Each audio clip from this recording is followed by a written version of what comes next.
Hey, how's it going? I'm gonna let you look at my signs. So I just tried to do this, and I was mid-sentence, and my camera just shut off. The phone is charged. There's like a gazillion gigs on the SD card, and I don't know. That I'm I'm a little annoyed now. So let me start all over. I have been feeling like very conscious of what I say, the effect of what I say after it leaves my face. And so, that in mind, I've kind of been doing my best to be more conscious of, by commenting at all, because I will reiterate again that I had a mother that was sarcastic and had a dry wit, and I inherited the sarcasm for sure. The wit, it's there. So, and then, from an early age, I was in this environment that, like, if you weren't, like, you need to catch up. And I am not, like, quick compared to, like, compared to most people. It usually takes me, like, a couple of seconds to catch up for some reason. Not always, but sometimes. But anyway, I also grew up with, like, very quick-witted, mean, sarcastic, funny kids, where a lot of times they could be devastatingly hurtful, but at the same time you're like, that was good. How can I really get mad at that? So, it's not like the best way to be all the time, and like I'm at this point where I'm like, is there any really use in it at all? Like, scoring points off people, and more I'm feeling like, no, it's not really worth much. Like, what the heck's it doing for anybody, really? So, I'm, I guess, moving out of that sort of state of mind, whatever. So, earlier I was on the YouTube and the Blue Sky, and they both have comment sections, and this person that I am, that is evolving, always has something to say. And probably I could do with a whole lot less of that. Probably everyone else could. From everybody, really. But I have...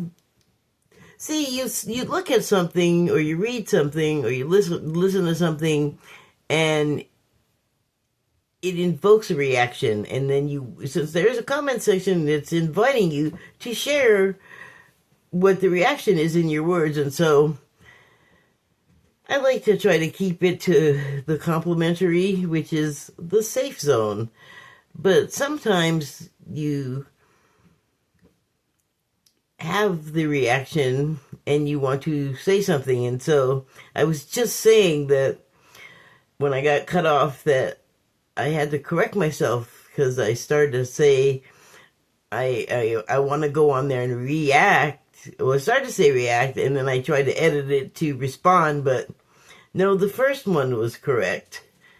I mean, to react is a response, but that's not what I was saying or doing.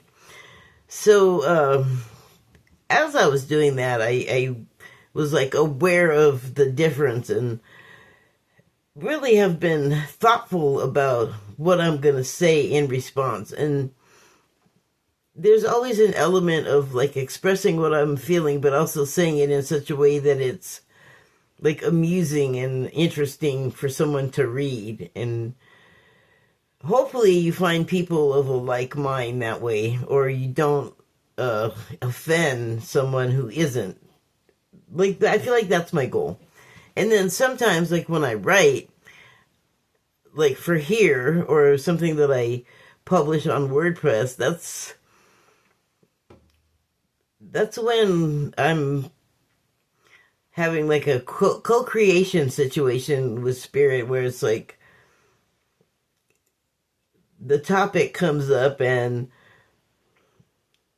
I open myself to their help with writing it, and then they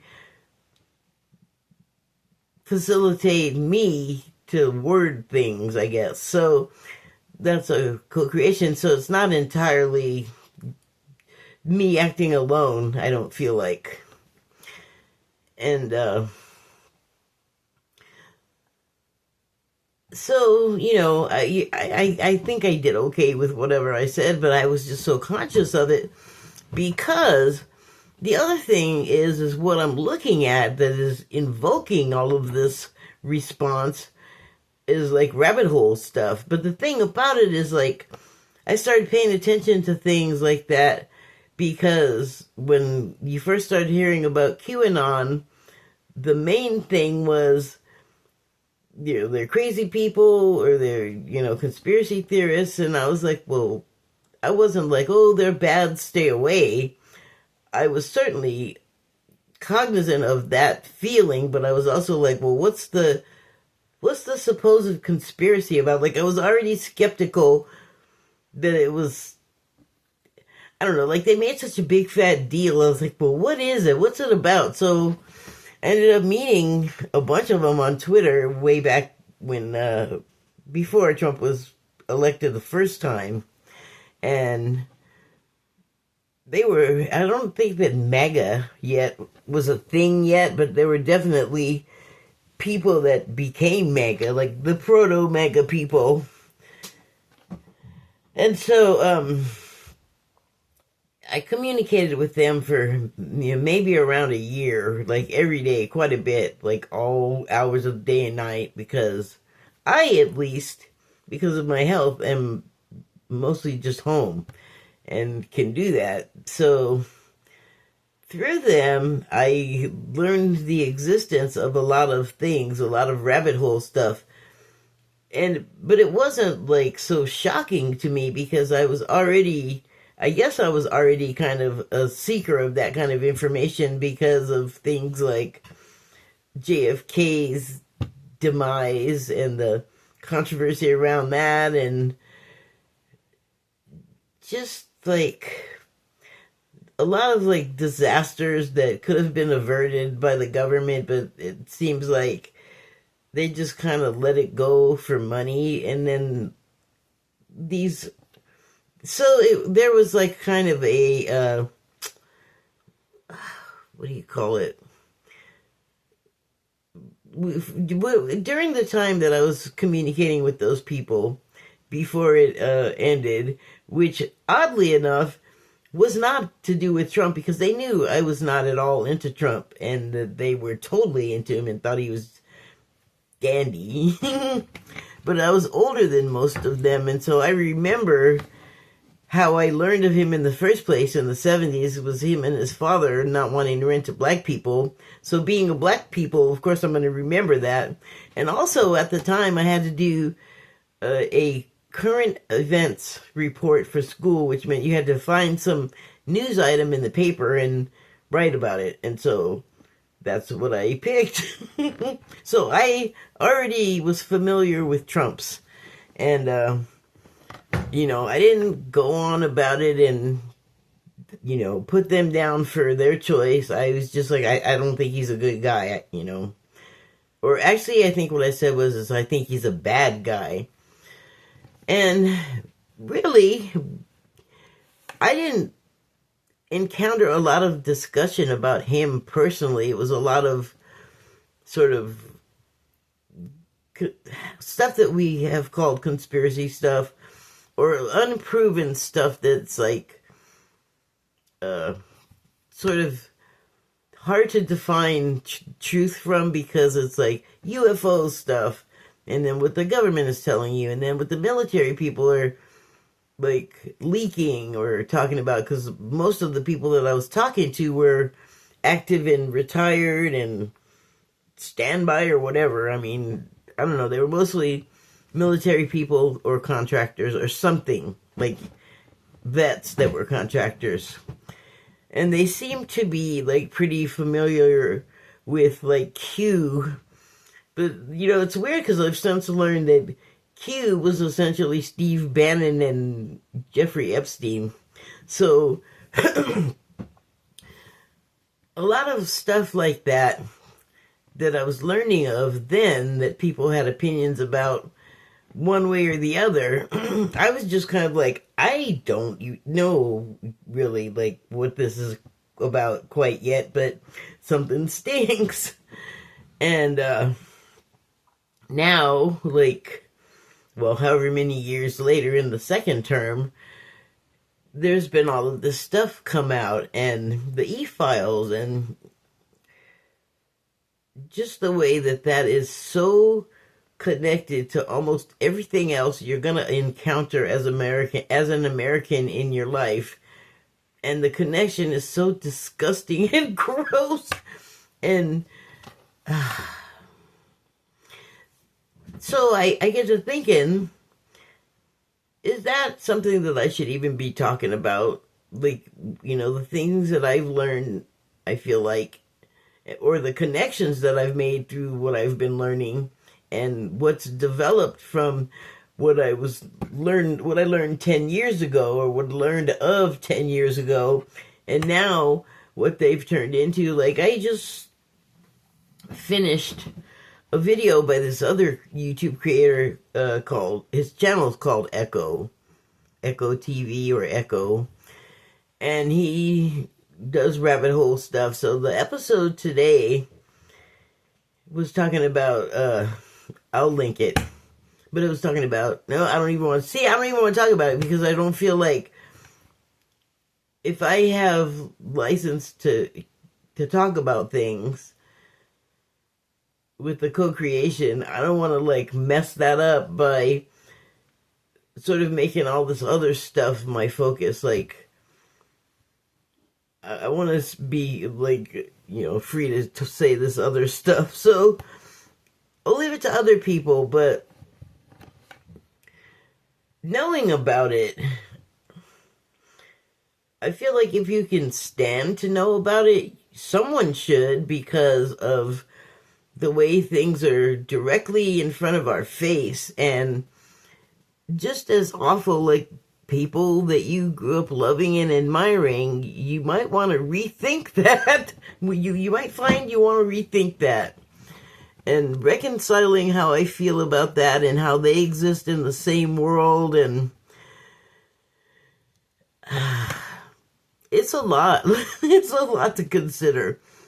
But I think I'm going to stick to this, is what I'm saying, as much as I can, and trying to keep my comments to myself. It's going to be hard. Okay, so I have yesterday and today cards from the Declarations of Mary Magdalene deck. And the first one is number 17. I'll add the 2 together, 1 and 7, and that makes an 8. I mentioned that because. But yeah, 8. I'm going to go with the strength. But also the infinity of it, if you tip it to the side.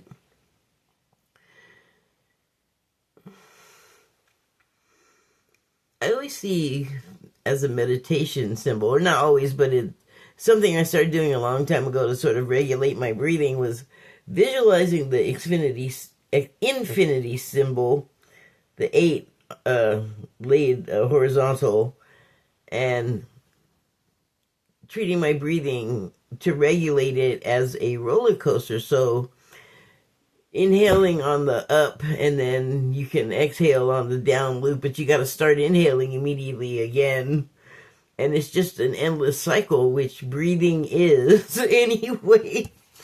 But it was also something to like visualize, and sort of, I mean, after a while, I didn't need the visualization anymore. It became habit. So sometimes you want to break the habits, and sometimes you want to make new ones that you want to keep. Anyway, the card reads, "You are your own church, for your kingdom is within you." It's funny, this card keeps coming out on Sunday. So,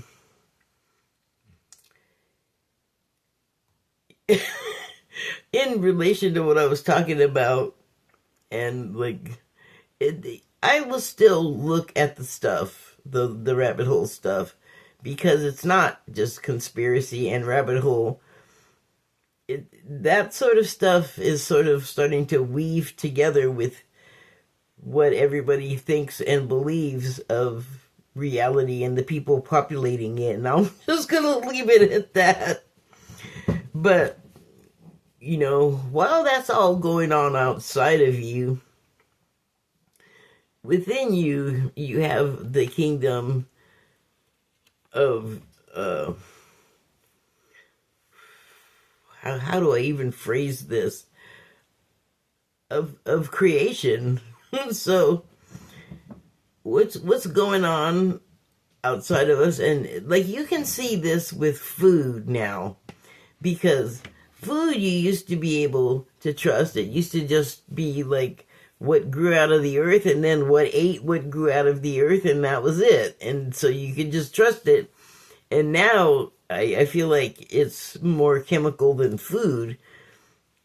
Or the food is not it's not the food they say it is. It's this other replacement thing that they never even told you they were going to replace anything. And they don't tell you what they've replaced it with. And in this case, I'm thinking of tuna, where pretty big brands apparently are purchasing fish that's not tuna, that is rejected from another country because it's too toxic for human consumption. And that's okay with these people selling you the stuff. And so are you okay with that? I am not. That is terrible. And so we're discovering the food is bad for us. The food is becoming unsafe because of, like, bugs, and the regulations have gone so that it's like no one's really caring if the bugs are there. But, that's working against these people that are letting all of this happen, doing all this damage to their consumers out of, I don't know, some kind of spite. I don't know what the spite is about. And then profit. Like, we're gonna, like, mess up your health really bad.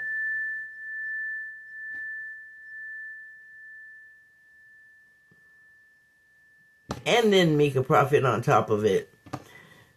That's not cool, man. I'm not a fan of that. But it is, in a way, forcing people to look to, like, natural food, like food that you go get yourself, and as unadulterated with as possible, unmolested as possible. And it's not always possible for people to go to a farmer's market where it's coming from a, like, local farm and not some jackass that went to the store like you and is selling you organic food that they got at Safeway for a really elevated price. That's a red flag right there. Like, they shouldn't be charging you a whole heck of a lot of money like that for farm fresh produce. But that used to be a thing that was true too, so I don't know, like, it's up to all of us to figure out where to go with this, but I feel like circumstances are forcing us into a lane, a funnel, a situation where either we got to learn how to eat completely unsafe food, like, adapt to it, which I don't know if I want to do that, or we got to start, like, making sure for our own selves that the food is fresh, unspoiled and real, and there's nothing weird in it that you didn't put there, because we got, like, a lot of environmental attacks upon us right now, and we got to fortify, and I feel worse for, like, kids and pets. Like, they also eat this stuff, and I feel terrible for my cat, because what is in the tuna cat food that he's eating? Is he eating poison food? I know that it doesn't agree with him all the time, and I've switched his foods, and he only likes certain things, and it's getting harder and harder to find things that he'll even eat. So that's a new place to be. And so here's the reason why I don't want to verbally or in the written form text be adding to that energy, the anger and resentment and the spite out of nowhere. Like, I don't understand when people are already getting everything out of you that they wanted, like, you know, out of like the American public. The they is always the nameless, faceless group, although some have names and faces that are doing things to harm the general public. But there are a lot of people sort of behind the scenes that you don't really get to know about unless you look, or even if you look, sometimes you don't get to know who people are that are driving things that are ultimately, well, it just seems like they're out to get you, you know? Like, they're like, let's see how sick we can make you. Let's see what kind of chemicals you can take until you keel over and croak. Like, I mean, I don't understand the logic otherwise. So, you know, how do you combat that? Well, like I'm saying, you gotta, like, go back to, as much as you possibly can, what's natural and verifiable and unadulterated. And that goes for information, too. I've seen lately that some foods, in particular, make children have, like, attention deficit and behavioral problems. And it's in the USDA. Okay. It's in everything. And so, just like with the little pets, the concentrations of the stuff going into the littler bodies is thought-provoking. And so, number 17, you need the strength that you can find within yourself. You know, you have to, like, replenish your soul, your body, your mind, and your soul, and you can do that safely by going within. And I know that before I got the hang of it, that was just words. Like, there was no understanding of like, I can talk about it like it's a place, but it really isn't in the way that you would think of a place normally. But what it is also a place where the where can be constructed by you, and I think it's not so important. Like, again, the structure is not the important thing. The experience within the structure being had is the important thing.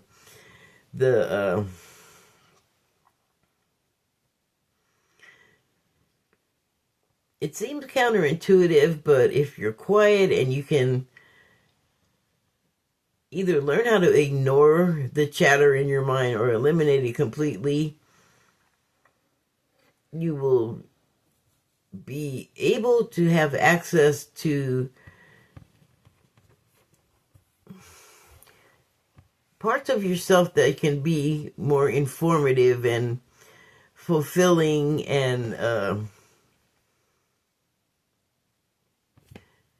nutritive to your soul, so that you can function out in the world where everything's kind of out to get you in a way, including other people, because just like I was talking about, like, not giving into the impulse of reacting to everything and having an opinion, which is basically a judgment, which there's so many reasons not to be throwing judgments around, mainly because if we have one and we feel the need to vocalize it, oh my gosh, there's probably something in your side of the mirror that's just as crappy. And We all do it. I mean, okay, I guess I can't say we all do it, but many of us do it. Even the best intentioned people, like, I feel like I have the best intentions, and yet I still partook in that. And it's crazy because all of the times where that was turned against me and I just hated it. It's like, why are you doing it?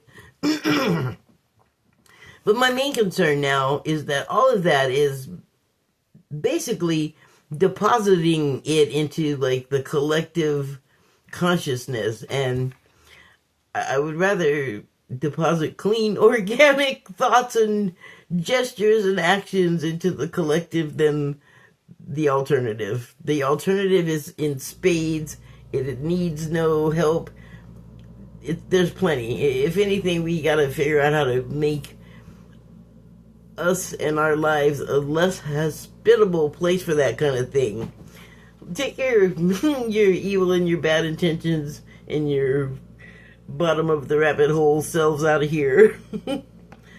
Okay, next card is number 46. 4 and 6 adds up to 10. Take away the 0, and you got a 1, which is a master number. And master means exactly what it sounds like. You have mastered the fill in the blank. I suppose I could say more about that, but I'm sure you also could search if you want to know more. Anyway, this card reads, "Right from the heavens, and the heavens shall rejoice." So I saw this and I thought, that's kind of what I was talking about. And right from the heavens, I think means write your life, or paint on the canvas of your life, your highest vibrational life, like landscape, diagram, technical drawing, blueprint, or, statement, words that are coming out of your face. Just, I had a card the other day that was talking about when God looks at you. And this God is the wording on the card, and I know that triggers people that have some sort of religious thing, like atheists. They don't have religion, but it lives rent free in their heads. So, but yeah, it triggers people, and these are channeled messages from Mary Magdalene, who existed in the time when the religion that we have today did not exist. So I'm not talking about Catholic Church stuff, even though they kind of like have done things with her image that she would not possibly have done herself, put it that way. And so don't freak out when I say God, basically. But when God looks on you with favor, or notices you, basically, because God's got a lot on their, like, heavenly platter or whatever. Like, we're not the only game in town or in the universe or the galaxy, and so on and so on. So when we do good works, like when we're good to each other, basically, like, it ain't hard. You don't need a degree. It's real simple. Like, most of the people in Mary's time couldn't read. I don't even know if Mary could. I should look into that. Anyway, God is not going to be, like, congratulating you for doing crappy stuff. That's the interpretation I was getting. And I feel like that's kind of the same message here. Like, you got good things to say and you do good things for other people.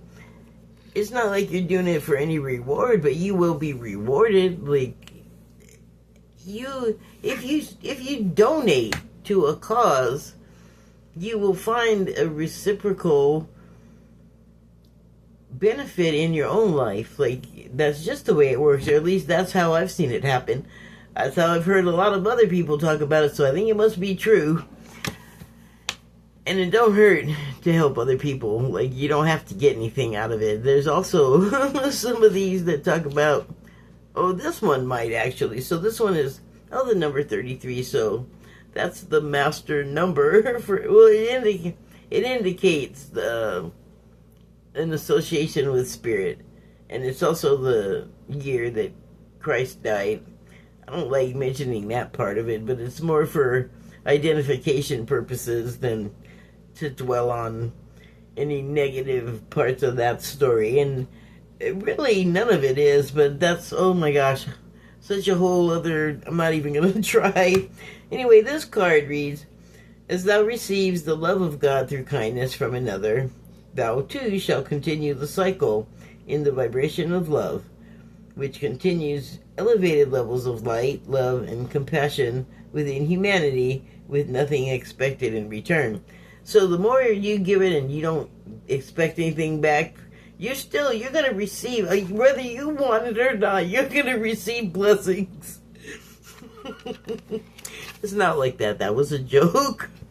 But you will. and you know, that's another reason to not, for me personally, this is for me, I'm saying this for can I say for again? It's not even that I need some blessings. I have what I need. I have everything I need. That's it. I have everything I need. I'm good. And so now my impulse is to give, to serve in however I can. Like, and this is a part of it, 100%. I was sitting in here, and I thought it was hot, and I was, like, in the 90s, so I was or just 90. So I was kind of wondering, like, was my cat outside panting and panting? I just got this beautiful air conditioner, and I'm like, come in, come in. So anyway, I'm sitting here, and I'm thinking it's hot. Let me go see if he wants to come in. I go over there to the door and look outside. He's actually not out there, but there's a woman and some of the neighbor kids out there, and they have a glider plane that you throw, like a big, I think it was probably about 2.5 feet wide or whatever, and it had gone over the fence, and it was stuck in the top of a bush on the other side of the fence, and this woman was not even, I don't think, as tall as the top of the fence. So I open the door, and I have, you know, one of those old people grabber things with like a trigger handle, and then it has a extent. Well, it's one of these, actually. You probably know, but I'm just going to show it to you anyway.